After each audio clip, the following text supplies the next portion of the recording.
Welcome everyone to this week's edition of the Extracellular Vesicle Club. This rendition of the EVClub is going to be a collaboration between ISEV and SOCRATES, which is the Singapore Society for EVs. And I'm very pleased to introduce Wei Seong Toh, who is going to introduce in turn our speaker, who is going to be very familiar to many of you. So Wei Seong, thank you for joining us. And I'm going to hand it over to you. All right, thanks, Ken. Yeah, so this is Wei Seong Toh from NUS, and today is my great pleasure to introduce Dr. Minh Lei. So Dr. Minh Lei received her PhD from Singapore MIT Alliance and her postdoctoral training from Harvard Medical School. And she is currently an assistant professor in the Department of Pharmacology and Institute for Digital Medicine at NUS. She also served as an associate editor for Journal of Extracellular Vesicles and a deputy editor for Journal of Extracellular Biology. Her main research interests involve the development of extracellular vesicle-based drug delivery system for cancer development. And today she is joined by her research fellow, Dr. Peng Boya, and also student Jay. And today they will share with us their latest research progress on engineered red blood cell derived extracellular vesicles as efficient vectors for targeted RNA delivery. All right, so over to you, Minh Lei. Thank you so much, Ken and Wei Seong, for the kind introduction. I'm Minh Lei. I'm very happy to speak today together with Boya and Jay from my lab. We're working on engineered red blood cells for targeted delivery of RNA therapeutics. And as a disclaimer, I'm a scientific advisor and co-founder of Kamai Therapeutics. So let me start with nucleic acid modalities for the next generation of medicine. I guess you are very familiar with mRNA vaccines since have been used for COVID-19 preventions. There are also other types of RNA therapeutics, and you may well familiar with sRNA, microRNA, antisense oligonucleotide, and guiRNA, CRISPR-Cas9. These are programmable RNA to target disease genes with high specificity and flexibility. But it's not easy to deliver them into the cells because they don't cross the cell membrane by themselves. So we often need to modify them and use the carrier to deliver them into the cells. Now, there are already existing carrier system for therapeutic RNA, such as viral vectors and lipid nanoparticles, but they have various limitations. Viruses are normally immunogenic. AAV have limited payload capacity, while lentivirus has risk of insertional mutagenesis. In general, it's quite challenging to manufacture virus in large scale. Lipid nanoparticles may overcome most of these limitations, but they have their own problem. They often have limited biodistribution. They have toxicity in the liver at high doses, and they may have low efficiency of endosomal escape. So we need some alternatives for RNA therapeutic delivery. Extracellular vesicles could be a good alternative because these are nature delivery vehicles. We know that extracellular vesicles are very important for intercellular communication because they help us to exchange protein, RNA, DNA, lipid from one cell and other cells. So these vesicles can be very good delivery system for therapeutic such as RNA and other type of molecule. AVs are biocompatible. Most of them are non-toxic and non-immunogenic. This feature have attracted a lot of attention from the biotech world with a lot of investment into startup companies such as Kodiak Biosciences and Evoke Therapeutics to develop extracellular vesicles for drug delivery. Especially these two companies focus on nucleic acid therapies. But there's still a lot of challenges in the field to develop EVs for therapeutics purpose because we need to scale up the production of EVs. We often need billions of cells to produce enough EVs for a single human dose. Therefore, we need some cells that can be produced in massive scale. We often use cell line because they can expand in culture, but cell line pose a risk of oncogenesis because they can export oncogenic components into extracellular vesicle, and this component can transform recipient cells. It's safer to use primary cells, and we think that red blood cells is the ideal source for extracellular vesicle. Firstly, it's safe because red blood cell has no DNA, so no risk of oncogenesis and genetic material transfer. Secondly, it's sustainable because red blood cells is the most abundant cell type in our body, and it can be easily obtained from the blood bank. It's scalable to produce EV from red blood cells because we can induce massive release of EVs in an economical fashion. We have shown in this paper that we can produce massive release of EVs from red blood cells using calcium ionophore with around 1,000 times higher yield than from cell line. This is the protocol that we use to produce red blood cell EVs. It's established by my student Wakas in Tin, where we started with whole blood. We separated red blood cells, then incubated them with calcium ionophore overnight. We then separate cell and debris using low-speed centrifugation and concentrated EVs using ultra-centrifugation, including a step with sucrofusion to remove the protein contamination. And here we got very pure RBC EVs. The size range from 100 to 300 nanometer, but most of them are around 150 to 170 nanometer. You can see that they appear intact and clean under an electron microscope. They contain several markers of extracellular vesicles at ALIX and TSC101.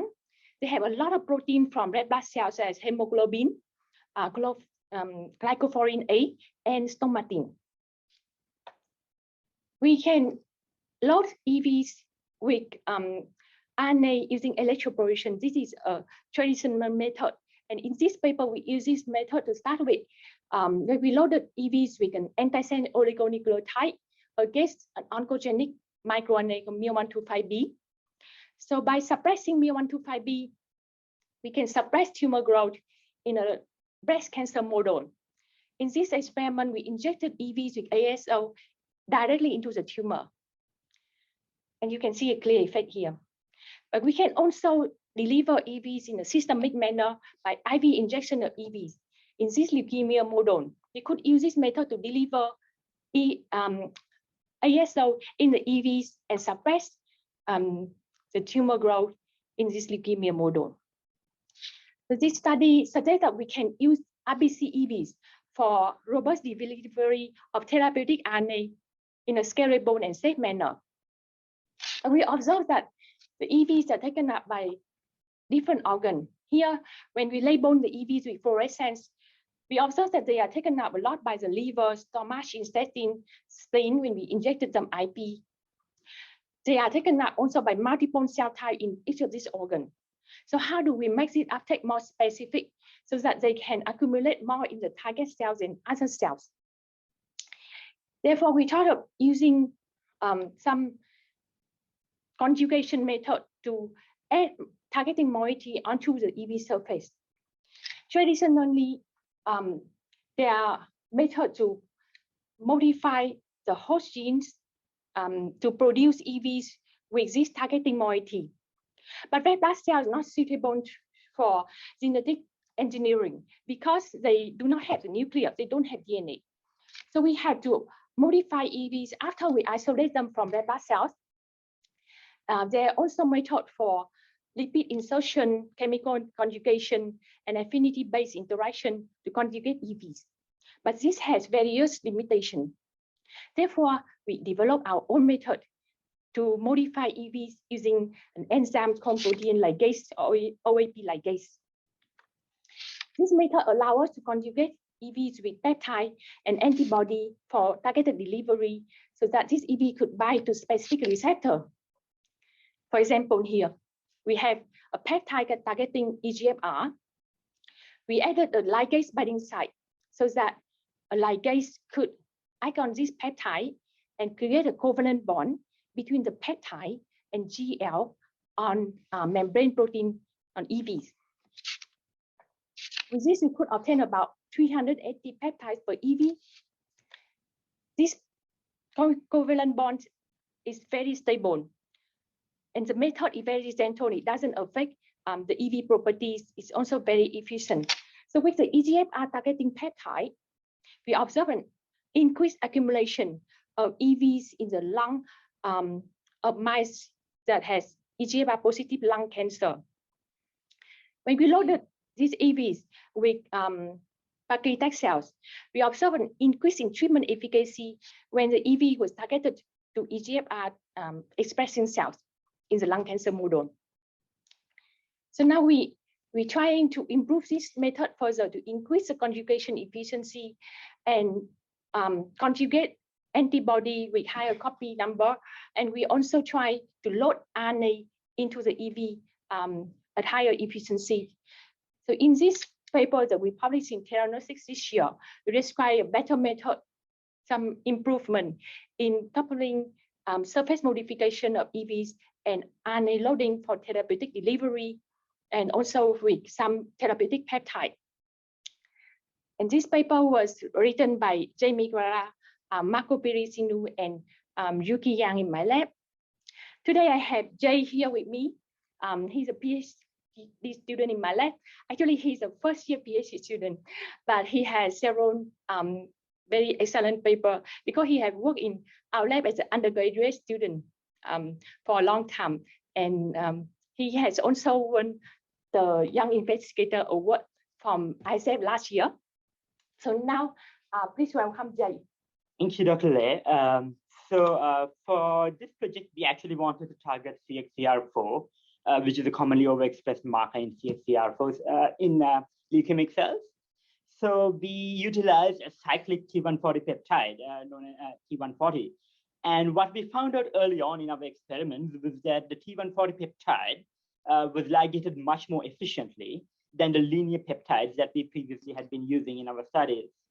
So for comparison, here you see a Western blot where we assess the ligation efficiency of biotinylated forms of cyclic BT140 or BTL5 linear peptides. And the Western blot and competition ELISA revealed that on average, we got between 3 to 4 times higher copy number with the cyclic peptide, of course, while maintaining the stable, irreversible, and efficient nature of conjugation.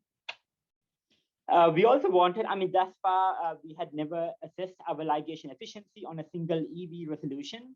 So we conducted nanoflow cytometric analysis using a nano FCM system on peptide ligated or unligated EVs. For this experiment, we once again utilized biotinylated peptides, which were ligated using the same OAP ligase.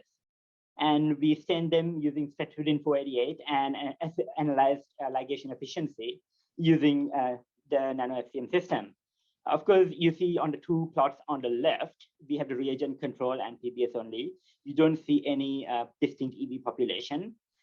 Addition of EVs or EVs only incubated with the peptide in the absence of the enzyme does not result in a significant increase in FITC fluorescence shown on the y-axis. So all the EVs, you see a distinct population in Q3, the lower right quadrant. However, upon ligation with the peptide, either the linear or the cyclic peptide, we see a clear shift of the majority of the EV population into this upper right quadrant, the Q2 quadrant, indicating efficient ligation of the majority of the EVs. Of course, we wanted to ensure that these EVs, the events in Q2, were actually EVs and not artifacts. So we did a Triton-X lysis wherein Triton-X was added into the same sample and reanalyzed, as you can see on the plot on the far right here. And you see the EV events in the events in Q2 shift back to Q1, indicating that the events that contributed to Q2 were actually lipid-bound vesicles. It should be noted also that the flow cytometric analysis, when assessed using mean fluorescence, also revealed that the BT140 peptide had 2 to 3 times higher fluorescence than the linear peptide BTL5. Of course, that was just for targeting. So the T140 peptide was shown to be able to increase uptake in uptake of EVs by CXCR4 positive cells. So the co-first author of this paper, Marco, he came up with this idea of conjugating the pro-apoptotic KLA peptide onto the side chain of lysine on the T140 peptide. And here we get a bifunctional peptide where the T140 domain in green is capable of binding to CXCR4, while the KLA domain is capable of inducing apoptosis.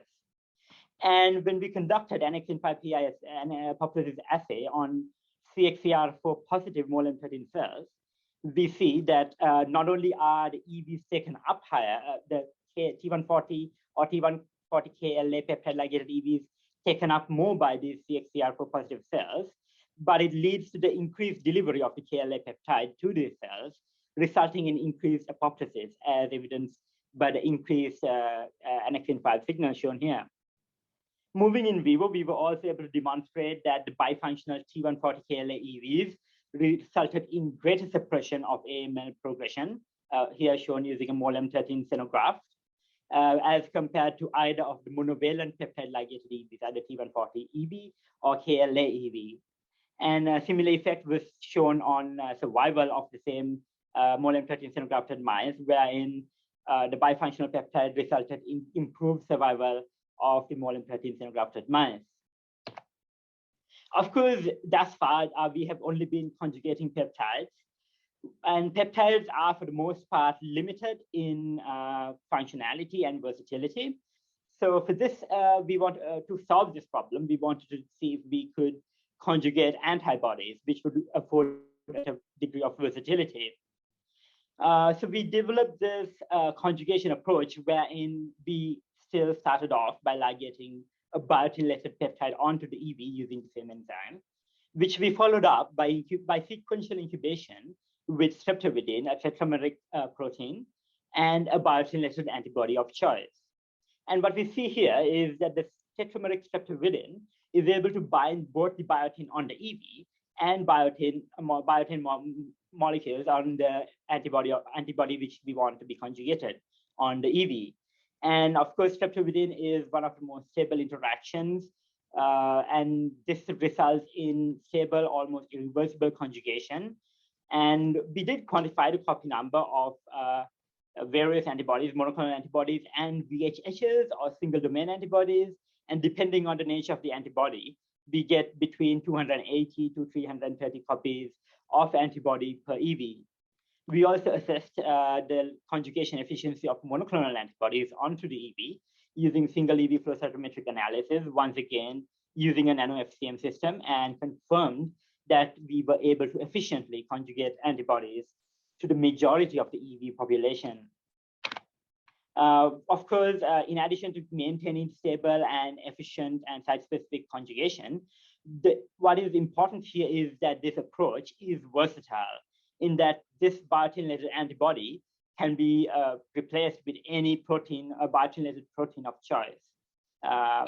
So we next wanted to determine if we could use this approach to increase targeted delivery of EVs. So we conjugated a single domain antibody against EGFR, also called here as EGFR VHH. And we assessed uptake in a co-culture system consisting of parental 41 cells that did not express human EGFR and 41 TD tomato human EGFR double positive cells, shown here in red. And what we were able to observe was that the non-targeted treatments did show basal levels of uptake in both cell lines, but you don't see any discriminate uptake in any particular cell line. Whereas if you were to go look at the EGFR VHH conjugated EVs on the far right panel, you see significantly higher accumulation of EVs, shown here in green, in the TD tomato human EGFR double positive cells. And you don't see this preferential accumulation in the EGFR negative cells, indicating successful and efficient targeting towards EGFR positive cells. At the same time, we were working on methods to load RNA into EVs. We explored, of course, more conventional electroporation, along with the use of exogenous transfectants, including Exofect. and REG1. We first assess the loading efficiency using FAM conjugated ASO. Here you have negative control that the ASO was simply incubated with the EV. And you do see a loading of the FAM ASO with all three methods, though the transfectants, X-effect, and REG1 resulted in generally much higher loading efficiency as compared to electroporation. Similar results were also seen for in vitro delivery of the same FAM ASO, as you can see on the panel on the right, where REG1 and X-effect gave the best in vitro delivery. We also assessed in vitro delivery using flow cytometric analysis. Once again, we see the same trend of the transfectants, X-effect and REG1, resulting in much higher intracellular delivery as compared to electroporation. Importantly, none of the methods investigated in this study resulted in significant loss of viability, as you can see on the panel here. So we decided to go to further investigate X-effect and REG1 loading, and we quantified the loading efficiency as compared to the total RNA input. And we were able to ascertain that between 70 to 90%, depending on the transfectant of choice, we were able to load between 70 to 90% of the input RNA into the EVs. And we also conducted functional knockdown assays where we loaded an antisense oligonucleotide against miR-125B and assessed knockdown in CA1A breast cancer cells. And what we were able to see was that both the exogenous transfectants, X-effect and REG1, resulted in significant knockdown of miR-125B. We also performed physicochemical characterization using TEM and NTA. TEM revealed that neither of the methods resulted in significant loss of membrane integrity or aggregation. However, NTA did reveal that electroporated EVs did lose to some degree resulting in a change in the size distribution profile, as evidenced by the shift towards the right, indicating a larger size of larger proportion of larger aggregated EVs. However, for the most part, REG1 particularly and X-effect did not show this effect of aggregation. And in general, REG1 and X-effect resulted in the greatest loading efficiency and functional delivery while retaining the EV integrity and resulting in minimal aggregation. We further assessed in more detail the ASO-loaded EVs using these transfectants.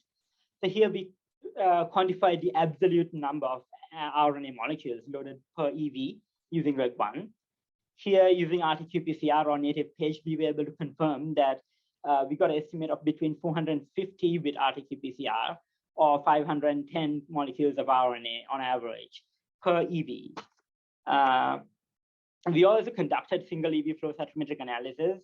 And once again, we were able to demonstrate that simple incubation of the FAM ASO with the EVs did not result in significant loading of the ASO into the EVs, while REG1 transfectant was able to load the majority of these, in this case, 95% of the EVs. And we see a very homogeneous profile of the EVs that have been loaded with the FAM ASO.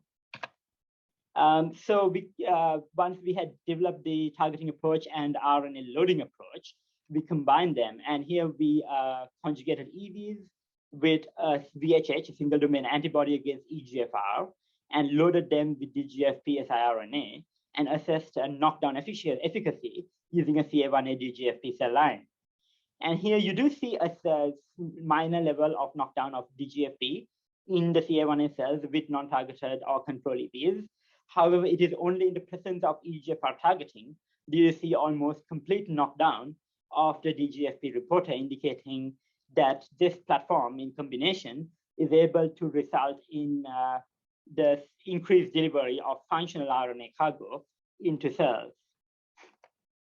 We repeated this once again using miR-125B ASO against a common oncogenic microRNA that is overexpressed in certain breast cancer cell lines. So here we have human CA1A breast cancer cells where we were able to demonstrate that non-targeted EVs once again result in modest levels of knockdown, while the targeted EVs loaded with miR-125B ASO result in significant miR-125 knockdown, almost log-fold higher, resulting in greater decreases in cell viability.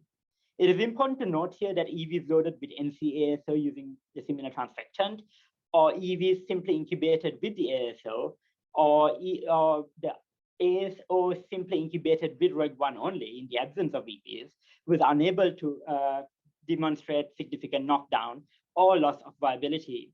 And a similar trend was seen with the 41 mouse breast cancer cells.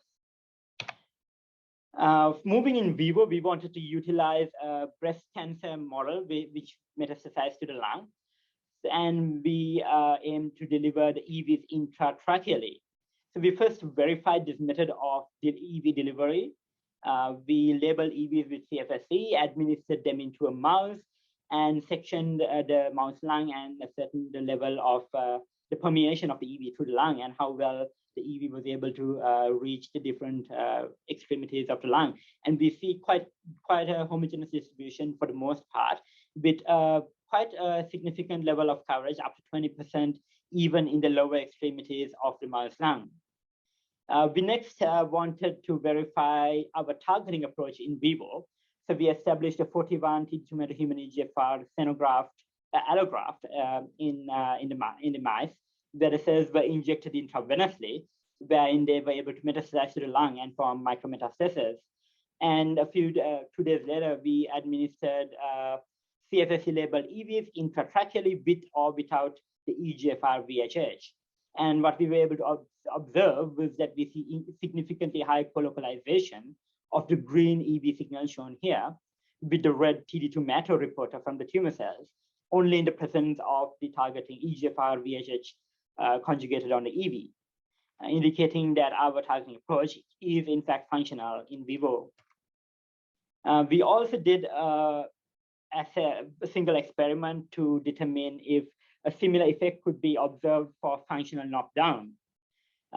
Because when you're knocking down miR-125B, it is essential that you knock it down in the tumor cells and not as much in the lung cells.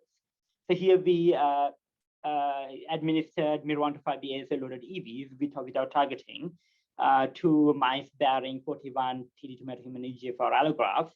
And we then homogenized the lung, sorted the lung cells from the tumor cells, and assessed knockdown in these 2 cell populations. And what we were able to see was that we see significantly higher knockdown, more than a log-fold higher, in the tumor cells as opposed to the lung cells in the targeted treatment, while the non-targeted treatments and the targeted treatment knockdown in the lung cells only showed basal levels of very modest knockdown. We then repeated in vivo treatment, where the mice were treated every day for 6 days. The mice were sacrificed on day 7 and assessed for tumor burden using flow cytometric analysis on the left or immunofluorescent imaging for TD2 matter on the right. And we were able to demonstrate that the targeted treatments consistently resulted in lower tumor burden, greater suppression of the metastasis as compared to the non-targeted treatments, while NC-ASO-loaded EVs with or without targeting had no significant effect on slowing down tumor progression. And here you have representative immunofluorescent images of parasagittal lung sections from targeted or non-targeted miR-125B ASO-loaded EV treatments. And here you see that the metastatic regions in the targeted treatment are much smaller. And you also see lower CD31 expression, indicating greater tumor suppression as compared to the control VHH ligated EVs. We also lastly wanted to verify that our conjugated EVs did not cause any toxicity. So we assessed them for hemolytic potential and also the upregulation of certain protein markers that could indicate liver toxicity or renal toxicity. And what was important here was that with or without the ligation of a peptide or a VHH, we do not see significant upregulation as compared to a mock PBS injection in either of the parameters tested here. We also verified, at least on an acute scale, if our EVs were inflammatory. We assessed IL-6 and TNF concentration using ELISA and assessed markers of inflammation in the liver, such as IL-6, interferons, and other associated genes. And once again, we do not see a significant difference of our EV treatments as compared to a mock injection of PBS. And this indicates our EVs are non-toxic and non-inflammatory, at least on the short-term scale. And now we have Boya, who will discuss her work on applying this engineered EV platform for therapeutic use. Thank you, Jay. So I'll continue to talk about the application of RBC-EVs for targeted delivery of REGA agonist in anti-cancer immunotherapy. This work has been published in the Journal of Extracellular Vesicles. We have seen in many clinical trials that not all cancer patients respond to immune checkpoint inhibitors because they have cold tumors that are infiltrated by immune suppressive cells. Therefore, we need to turn the cold tumors to a hot microenvironment by inflaming the tumors with T cells and other immune activators so that the tumors can be more responsive to immunotherapy. A promising approach to enhance the immune responses is to fine-tune the REGA pathway. REGA is a cytosolic sensor which recognizes double-stranded RNA coupled with 5' triphosphates. It consequently activates the signaling pathway and induces interferon release, turning the tumors from cold to hot. We collaborate with Prof. Loda Hasbrook from LKC Medicine. They have validated a potent REGA agonist named immunomodulatory RNA that has 5' triphosphate and a helping secondary structure with high binding affinity to REGA receptor. Jay has shown that REG1 and EXOFECT are capable of loading RNA into EVs efficiently. Here we loaded IMMRNA into EVs using these two transfectants. So we observed similar effects in REG activation shown by upregulation of DDX58, the gene encoding REGI, and other downstream genes in CL1A cells. As a control, EVs with the transfectant, IMMRNA complex with the transfectant, or EVs loaded with ncRNA using the transfectant did not have this effect. We repeated this experiment in mouse breast cancer 41 cells and human CL1A cells. We confirmed that only IMMRNA loaded EVs could induce REGA activation in the cells. To assess the interferon producing activity, we used two cell lines that express a luciferase reporter gene under the control of interferon stimulated promoter and elements. So as you can see, the IMMRNA loaded EVs could induce the production of interferons in the wild type cells. In REGA knockout cells, this effect was completely abrogated, suggesting that REGA is the primary sense of IMMRNA in the cells. This data was also associated with the increased level of interferon alpha and interferon beta, as well as pro-inflammatory cytokine, TNF-alpha, and interleukin-6 secreted by 41 cells in the cultured supernatant. We also observed that the IMMRNA loaded EVs could induce apoptosis in these two cell lines.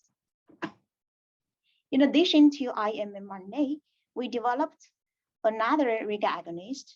It is a bifunctional antisense oligonucleotide that is complementary to oncogene MYO125B, so it can knock down MYO125B. It is modified with 5' triphosphates, so it can trigger REGA activation. This was tested in 41 cells and CL1A cells. It also induced apoptosis in these two cell lines.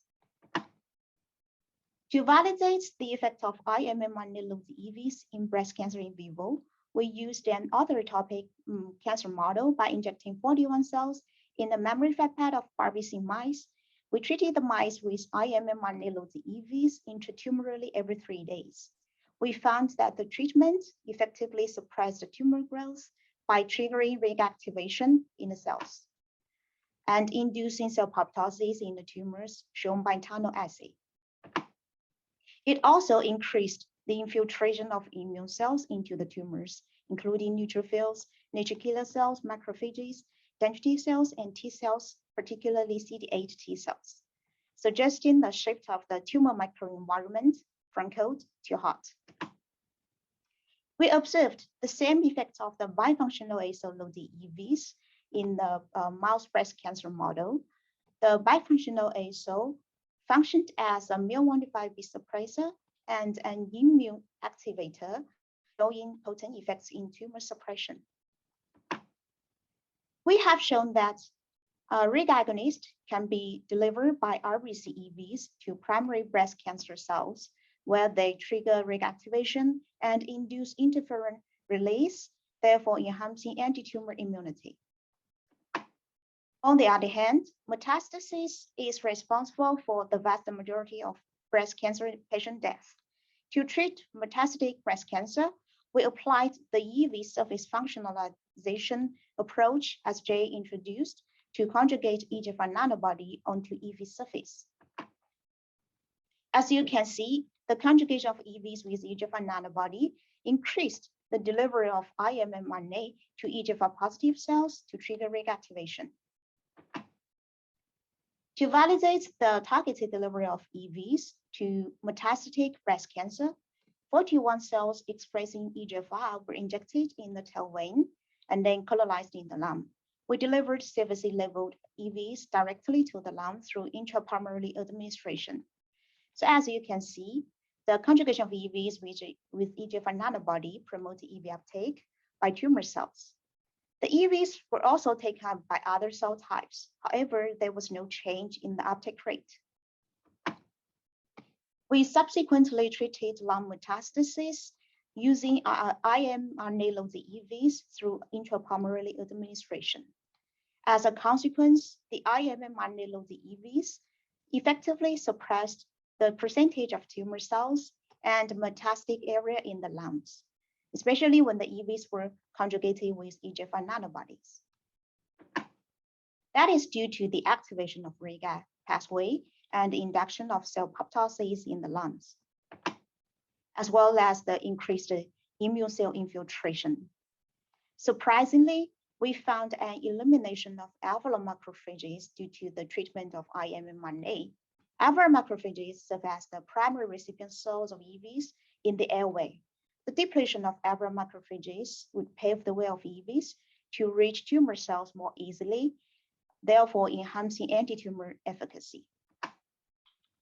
We looked into immune activation in detail, where we found that IM-RNA-loaded EVs promoted dendritic cell activation and M1 macrophage proliferation.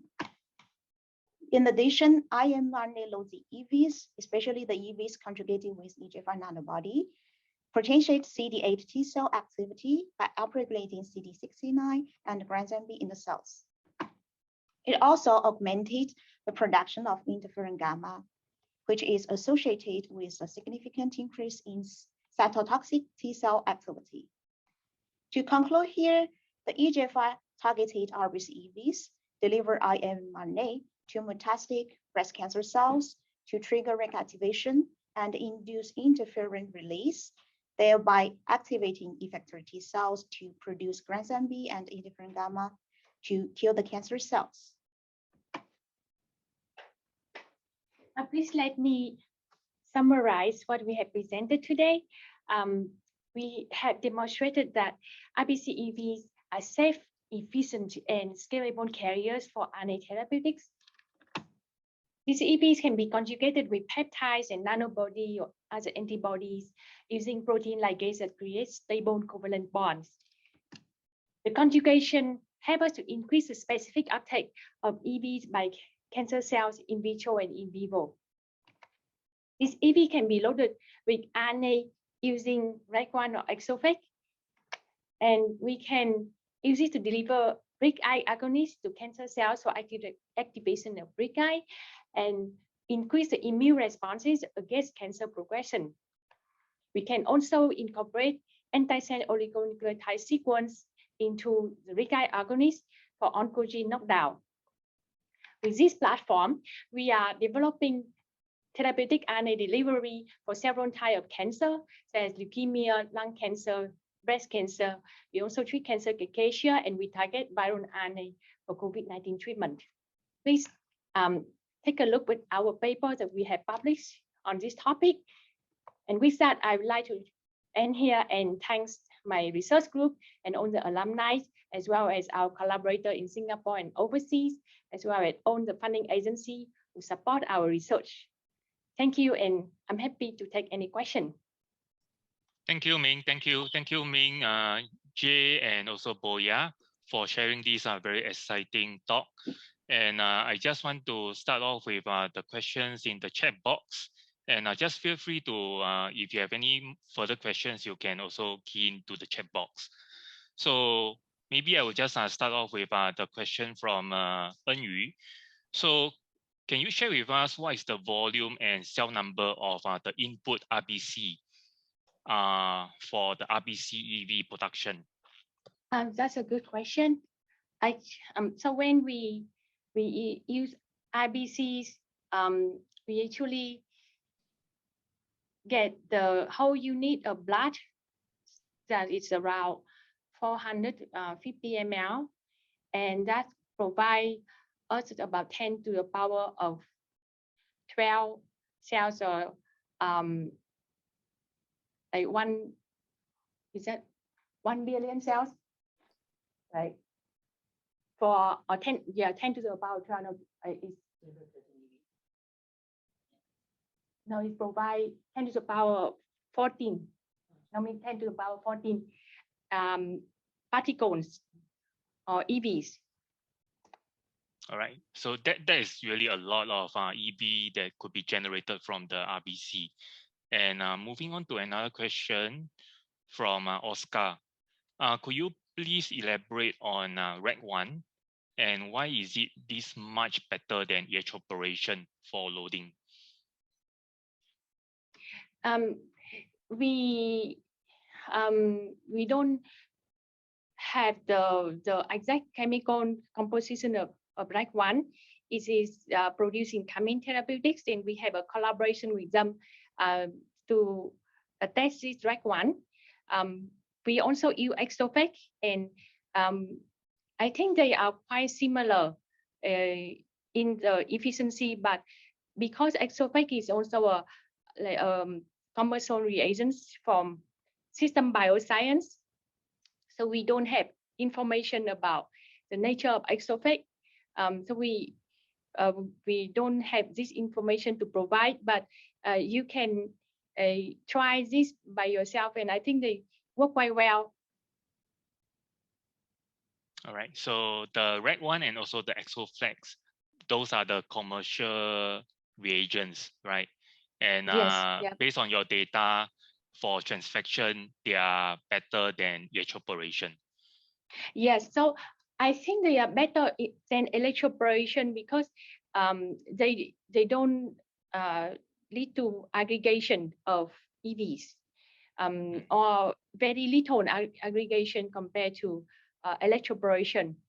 For electroporation, is seen work very well for small RNA, and we have to break up the clump by pipetting up and down. We also incubate the EVs after electroporation on ice for some time. So we still use electroporation in the lab because it doesn't involve any additional chemicals. So the advantage of electroporation is that you don't have to worry about any leftover chemical.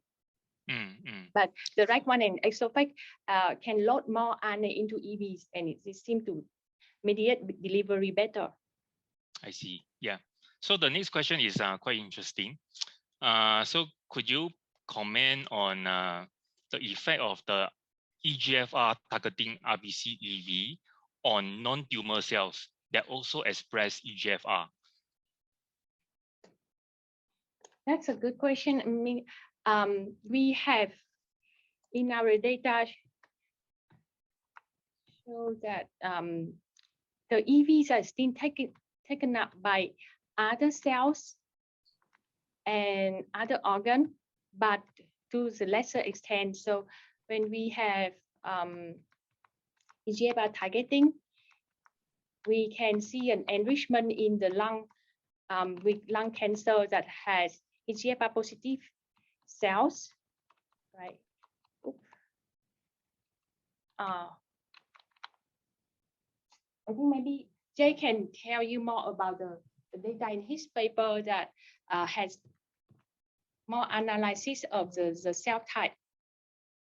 Yeah, so what we do see is, of course, a lot of the tumor cells do have unnaturally high levels of EGFR, so that's one thing to take note. So they are significantly higher than you would find in a normal cell, which is because most of them are usually dependent on the overexpression of the receptor.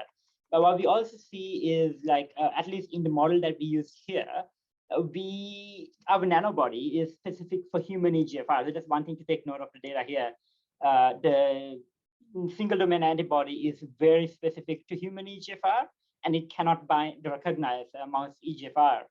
But of course, if you were to use mouse EGFR, maybe you would see some binding. But what we see is, at least the tumor models we used in our study, we see much, like I said before, exogenous, like very high levels of EGFR as compared to like the normal lung cells, because we did saw the cells here. I think we did knockdown here. Yeah, so here. So once again here, but of course here our 41 cells have been exogenously expressed transduced with human EGFR. But even so, if you look at the mouse lung cells, you don't see such high levels of EGFR. Like mouse EGFR is generally not so high. Of course, like the data we presented, at least for the most part here, we are targeting human EGFR in a mouse. So we don't see, you wouldn't see whatever off target or targeted to normal cells, you wouldn't really see that effect here. Yeah. Yep. So if I understand correctly from you, is that the tumor cells will still be expressing higher level of the EGFR, which allow for the targeting of these EGFR targeting RBCEV. Yeah, for the most part. Also, this can be applied to any other model, because certain models you have certain cancer models you have certain unique or overexpressed markers. So at the end of the day, it comes down to finding either a unique marker to your target cell, or finding that is something that is so highly overexpressed compared to normal cells, so you get preferential targeting. As it is just a model to demonstrate. Yeah. It is where we demonstrate that the engineering approach works using this model. But of course, you can translate it to whatever you want. It's just a matter of finding your target for your application. Yeah. All right. So another question is a more technical question. So how do you avoid the interaction of the strep-avidin molecule to other biotin molecules on the surface of RBCEV before adding the biotinated antibody? I think, so let me just get back to that slide. I think it was here. Yeah, so what we see is the strep-avidin molecule is tetrameric in nature, but this tetramer in itself is very stable. So you have opposing monomers, which are very tightly bound together. So in the first incubation, we do see the strep-avidin is bound onto the biotin on the EV. And there is always 2 to 3, usually 3, the remaining 3 monomers are free to bind to whatever binding partner that may come by later. So another thing we do in this particular approach is we have an estimate of the copy number of biotinylated peptide per EV. We put an excess of strep-avidin to discourage any sort of oligomerization or like aggregation. So you have a lot more strep-avidin than there are biotin, which encourages the binding of one strep-avidin binds to one biotin. And the same for the next step. We put an excess of antibody so that the strep-avidin doesn't, so it's a matter of maintaining the reaction stoichiometry to make sure that we get the outcome we want, where maximally one binding side of the strep-avidin binds to the biotin on the EV, leaving 2 or 3 for the binding to the biotin on the antibody. Yeah. Yeah, so definitely there is some form of optimization on the ratio of the different components, the strep-avidin and also the biotin and then the antibody. So moving on to another question from Dr. Wang Aijin, is that can you elaborate on how you quantify the copies of peptides on each EV, and any comments on the accuracy of this method? Exactly, that is also the question that I wanted to ask. I think there was that here? Yeah, that was here. So actually, we first did Western blot. We actually got it from, I think, for another paper we've read, I think, from Lodish's lab. So the Western blot here it doesn't show here, but basically what we do is we would run a Western blot of EVs ligated with a biotin-related form of whichever peptide we wanted to quantify, and we run a biotin-related standard on the same blot. Standard curve, maybe starting from like 1 microgram. I'm not sure we have the data in this PPT. Yeah, and we just quantify the relative intensity of the bands in the standard because we know that the standard has a certain number of molecules of biotin-related protein, and we compare that signal to our biotin-related EV. Of course, that is semi-quantitative at best.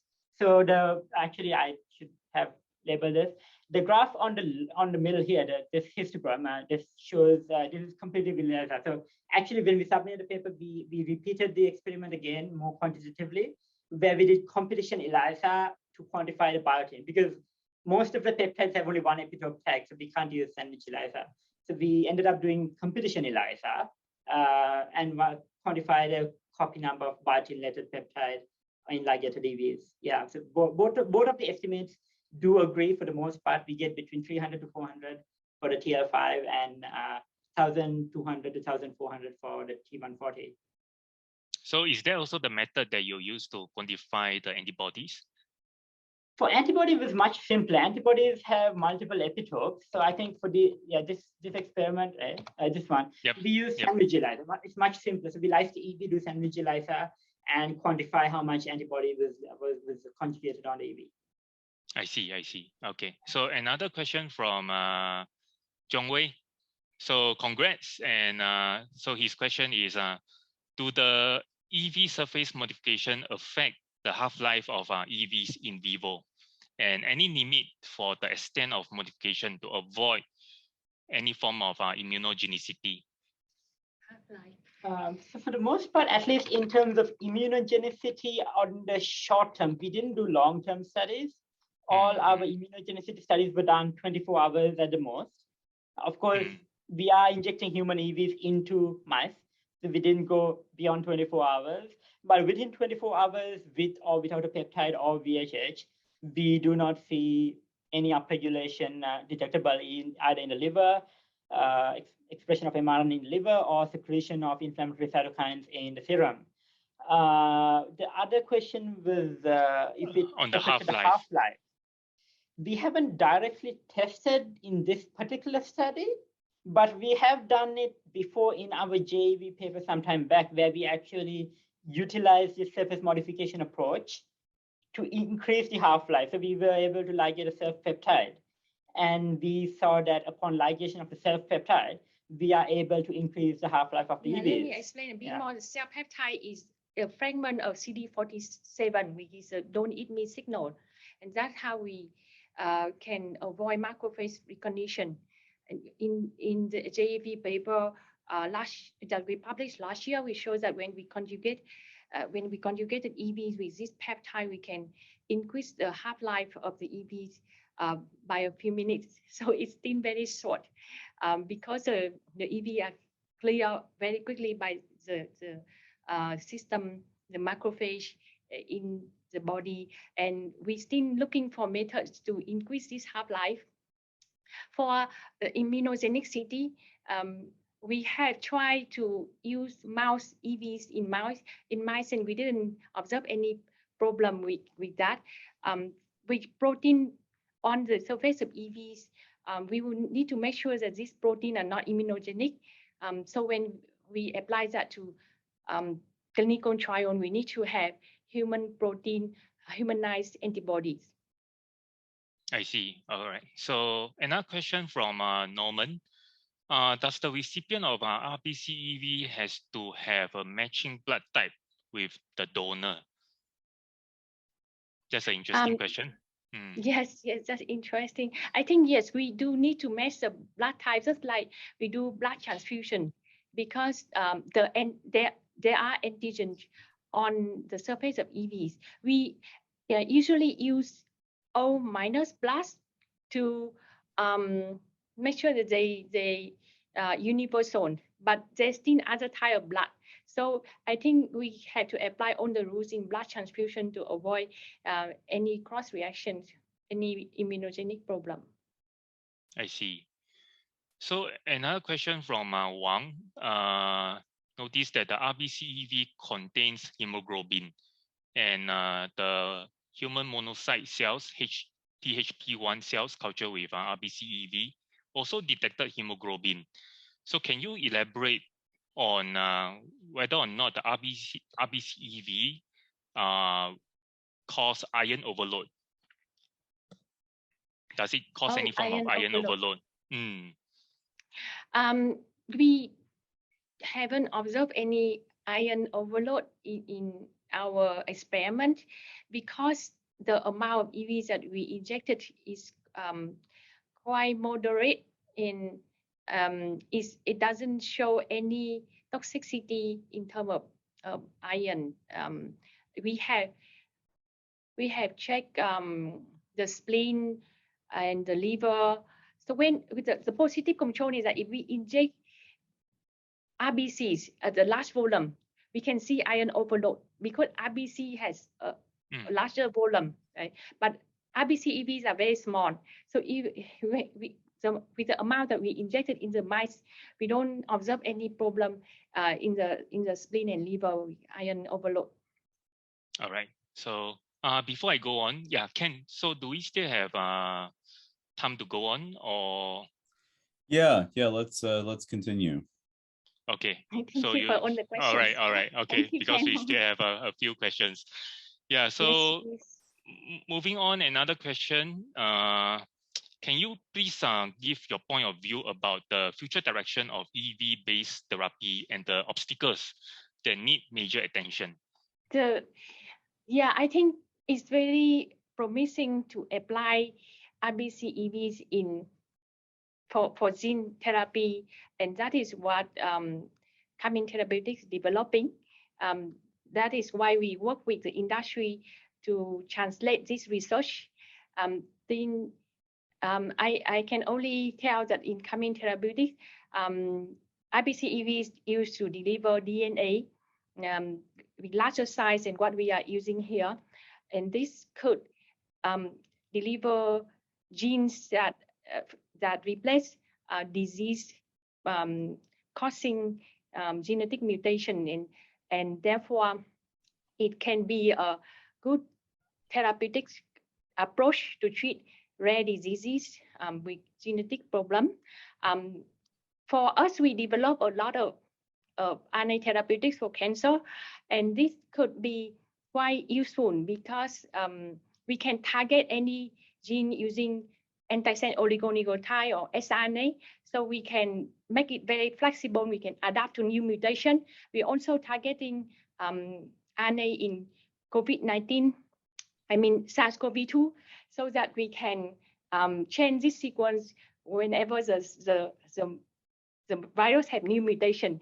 So this is quite promising. And in terms of delivery, RNA EVs has various advantages that I mentioned. The challenge is how to make this go through clinical trial. I think we have to first demonstrate that this is safe in primates, and we believe that this probably safer than other type of carriers because these are natural EVs produced by our primary cells. But we have to see when we combine it with the payload and also the chemical that we use for loading, for modification, if this is also very safe. So we have to test this in a larger animals in order to ensure the safety, and also that how do we have like enough EVs from donors to produce this for therapeutic purpose for clinical trials. Yep. So indeed, there's a huge potential, but they also have multiple challenges to be overcome. So moving on to another question, is a more technical question. Have you tested REC1 and also EXOFACTS against electroporation for larger RNA molecules? Yes, we have tried. Actually, that is the advantage of using these transfection reagents. So if you go to System Bioscience website, you can see that they also use this method, the exophage, for delivery of plasmid and mRNA. And for us, we show in our earlier studies that electroporation can be used for mRNA delivery, but actually it's quite challenging because when we increase the voltage of electroporation in order to load mRNA into the EVs, then we can see even larger extent of aggregation. So in our earlier study, we couldn't watch the EV because when we watch the EV with centrifugation, then everything clumped together. So you may notice in our Nature communication that we do not watch the EV after electroporation, but only for the mRNA experiment. But now with exophage or RBC EVs, we could watch the EVs to remove unbound mRNA, and then we can quantify the amount of RNA or DNA that are loaded into the EVs. And we can see better efficiency of this delivery into the cells. All right, so congratulations from Prof. Wang Aijin, truly wonderful work. And the last question that I'm going to take is there naturally expressed CD47, which is the non-eat signal on these RBC-EV? Yes, actually we have shown in our JEV paper last year that there are CD47 on RBC-EV. So there's quite a large amount of CD47 on the surface of EVs, but it's compensated by a lot of phosphatidyl serine on the EVs as well.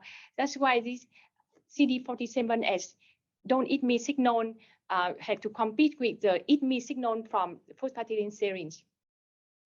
All right, so yeah, so that's all we have, and thank you everyone for your questions, and over to you, Ken. Well, this has been very educational for me, and I've really enjoyed the presentation. So thanks to all of you who have presented this morning, this evening for some of us around the world. And I really appreciate the questions as well from the audience. So thank you all for joining. Wei Seong, thank you so much for co-hosting and moderating here. And thank you. We very much look forward to seeing you again at a future EVClub. So thank you and take care, everybody. Hope you have a great weekend and a good week ahead. Thank you, Ken. Thank you so much. Minh. Thank you, everyone. Thank you. Thank you.